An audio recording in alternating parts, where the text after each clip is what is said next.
to Sudu Thanni. இன்னைக்கு நம்ம வீடியோல ரொம்ப இன்ட்ரெஸ்டிங்கான எல்லாருக்கும் பிடிச்சமான ஒரு ரெசிபியை தான் பார்க்க போறோம். பன்னீர் ஃப்ரைட் ரைஸ் எப்படி பண்ணுறதுன்னு பார்க்கலாம். ஒரு லஞ்ச் பாக்ஸ் ரெசிபியாகவும் இதை எடுத்துகிட்டு போகிறதுக்கு ரொம்பவே அருமையாக இருக்கும். வீட்லேயும் சுட சுட செஞ்சு சாப்பிட்றதுக்கும் ரொம்ப டேஸ்ட்டாக இருக்கும். அப்படிப்பட்ட ஒரு சூப்பரான ஃப்ரைட் ரைஸ் ரெசிபியை இன்றைக்கி நம்ம வீடியோவில் பார்க்கலாம். இதோட இன்க்ரீடியன்ஸை நான் டிஸ்கிரிப்ஷன் பாக்ஸில் கொடுக்குறேன்.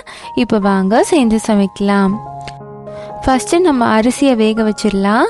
நான் இன்றைக்கி 3/4 கப் ரைஸ் எடுத்திருக்கேன். அதை கொதிக்கிற தண்ணியில் சேர்த்துக்கிறேன்.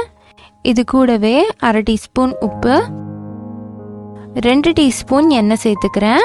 அப்போ தான் அரிசி ஒன்றோட ஒன்று ஒட்டாமல் வரும். இப்போது 4லேருந்து 5 நிமிஷம் நல்லா கொதிக்க வச்சிடலாம்.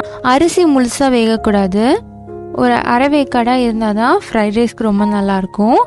இப்படி அமுத்தி பார்க்கும்போது உடையணும், நசுங்கக்கூடாது. அந்த பதத்தில் இதை எடுத்து வச்சுக்கோங்க. அடுத்து ஒரு பவுலில் 1 டேபிள் ஸ்பூன் கெச்சப் சேர்த்துக்கோங்க.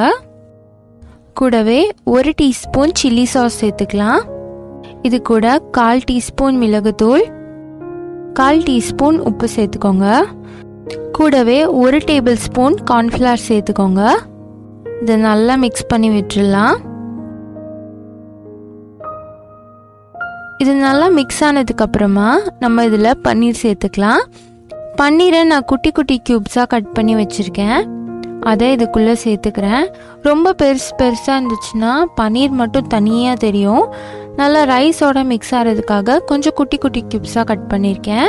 இதை நல்லா கோட் பண்ணிக்கோங்க. அடுத்து ஒரு கடாயில் 1 டேபிள் ஸ்பூன் எண்ணெய் சேர்த்துக்கோங்க. இப்போ இந்த எண்ணெய் சூடானதுக்கப்புறமா இதில் நம்ம செஞ்சு வச்சுருக்க பன்னீரை போட்டு நல்லா ஃப்ரை பண்ணி எடுத்துக்கலாம். எல்லா சைடும் திருப்பி போட்டு நல்லா ஃப்ரை பண்ணி எடுத்துக்கோங்க. இது நல்லா ரோஸ்ட் ஆகணும். கொஞ்சம் கலர் மாதிரி வர அளவுக்கு ஃப்ரை பண்ணி எடுத்துக்கலாம். இது மாதிரி ரெடி ஆனதுக்கு அப்புறமா இதை எடுத்து தனியாக வச்சுருங்க. இருக்கட்டும். அடுத்து இதே எண்ணெயில் 1 டேபிள் ஸ்பூன் பூண்டு சேர்த்துக்கோங்க. கூடவே ஒரே ஒரு பச்சை மிளகாய் சேர்த்துக்கலாம். இதை லைட்டாக சாட்டே பண்ணிக்கோங்க. இது கூட நான் ஒரு மீடியம் சைஸ் வெங்காயம் ஒன்று சேர்த்துக்கிறேன். இதையும் சேர்த்துட்டு நல்லா ஃப்ரை பண்ணி எடுத்துக்கலாம். வெங்காயம் லைட்டாக டிரான்ஸ்பரண்ட்டாக ஆனதுக்கப்புறமா இதில் 1/2 குடமிளகாய் சேர்த்துக்கலாம். நல்லா மிக்ஸ் பண்ணி விட்டுருங்க. எல்லாம் நல்லா வதங்கினதுக்கு அப்புறமா இதில் 1 டீஸ்பூன் சோயா சாஸ் சேர்த்துக்கோங்க. 1 டீஸ்பூன் கிரீன் சில்லி சாஸ் சேர்த்துக்கோங்க.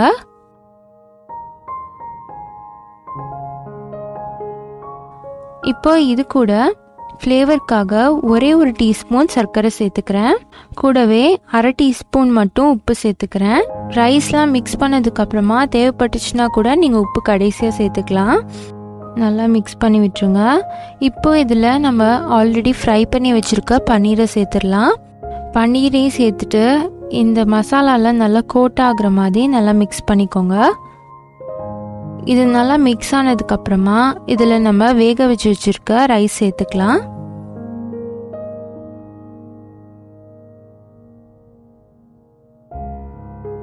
சேர்த்துட்டு இந்த ரைஸோட நல்லா கோட் ஆகுற மாதிரி இது நல்லா மிக்ஸ் பண்ணிக்கோங்க. நம்ம அரை வேக்காடாக வச்சுருக்கனால தான் இந்த ரைஸ் உடையாமல் முழுசாக இருக்குது. இல்லாட்டி இந்த அளவுக்கு நம்ம ஃப்ரை பண்ணும் போது ரைஸ் எல்லாம் உடஞ்சிரும், இல்லாட்டி குழஞ்சி போயிடும். இதை ஹை ஃப்ளேம்லேயே வச்சு நல்லா மிக்ஸ் பண்ணிட்டே இருங்க. ரைஸ் பேர்ன் ஆக தான் அந்த ஃப்ளேவர் ரொம்ப நல்லாயிருக்கும். அதே மாதிரி அடி பிடிச்சிடக்கூடாது, கைவிடாமல் நல்லா மிக்ஸ் பண்ணிட்டே இருங்க. இப்போ இது நல்லா மிக்ஸ் ஆனதுக்கப்புறமா இதில் நான் ஒரு 1/2 டீஸ்பூன் மிளகுத்தூள் சேர்த்துக்கிறேன். சேர்த்துட்டு இதை நல்லா மிக்ஸ் பண்ணி ஒரு லோ ஃப்ளேமில் 5 நிமிஷம் வச்சுட்டு இதை நான் இறக்கிடுறேன். நம்மளோட பன்னீர் ஃப்ரைட் ரைஸ் அருமையாக ரெடி ஆயிடுச்சு. இதை சாஸ் கூடவே நீங்கள் சர்வ் பண்ணலாம். இது தனியாக சாப்பிடவே அவ்வளோ சூப்பராக இருக்கும். ஏன் எல்லாருக்கும் ஃப்ரைட் ரைஸ் அவ்வளோ பிடிக்குதுங்கிறத இதை ஒரு தடவை ட்ரை பண்ணி பாருங்கள், உங்களுக்கே தெரியும். இந்த வீடியோ உங்களுக்கு பிடிச்சிருந்தா லைக் பண்ணுங்கள். சுடு தண்ணி சேனலை சப்ஸ்கிரைப் பண்ணுங்கள். தேங்க்யூ.